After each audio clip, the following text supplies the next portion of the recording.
Oh, no, y'all didn't. I know this isn't true. Somebody let me know that this is a fake.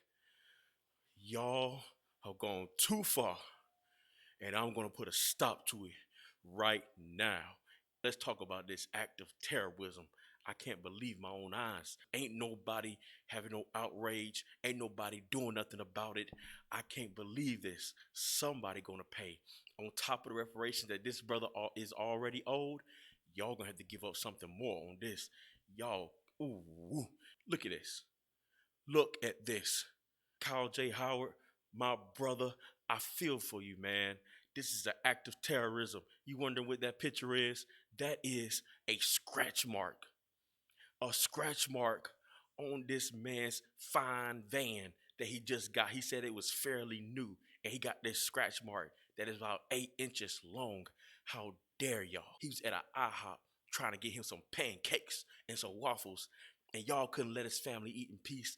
Y'all racist. Y'all sat there and keyed this man's car because he wanted to enjoy a meal. He said he was the only black person there. He was the only black family there, and therefore it couldn't have been nobody else but white folks. This is an act of terror. Ain't nobody outraged. Where are the media outlets? Where are the newspaper articles coverage on this? Huh? Where is this on CNN? Because y'all want to care about this other stuff that don't make no difference. That don't make no sense. My people are getting terrorized when they try to eat some breakfast. I'm outraged. You should be able to go to a family eating place and be able to eat your food in peace and not worry about your vehicle being unsafe. They didn't flatten your tires. You know what I'm saying? They could have flattened your tires. They could have hit your, you know what I'm saying, threw a brick through your windshield. But no, they keyed your car. They did the ever so subtle, racist, the most racist thing they could have done. And so subtle, they keyed this car. They keyed it. It ain't thick, right? It ain't thick, but you can see it. And that's the main thing. They should have wrote on there, "Get away from here, black people. We don't want you." That would have been more respectable. At least you're being honest instead of doing this here small scratch on this man's fine vehicle. And he said it was his fault because he was hungry and he was tired. Oh, he was hungry and tired. He just wanted to get a meal. The mean glares that he got from this white people. He chose not to care. Let this be a lesson to you, Kyle.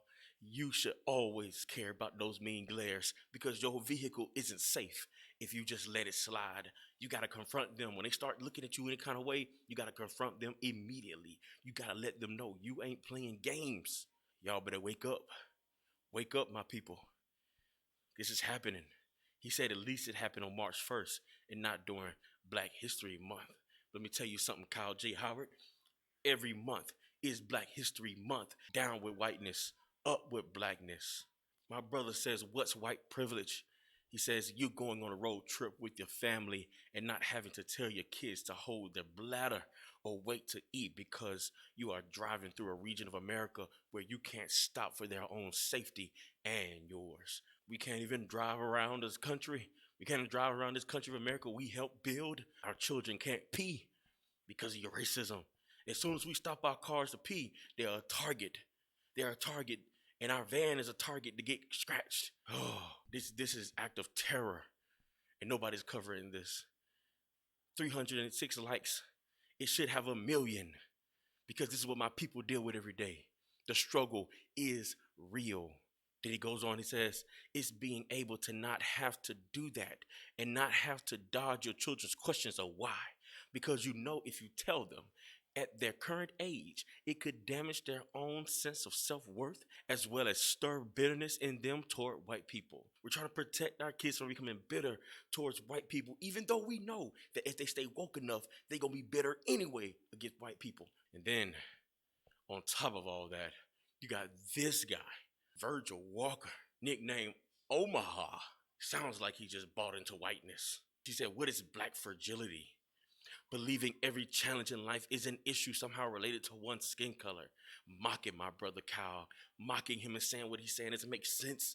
Have you not been paying attention, Virgil? The fact that we can't walk across the street as quick as other people do, the fact that we get charged more, the fact that double cheeseburgers go up, the fact that we have to pay more and we can't get insurance when we want to.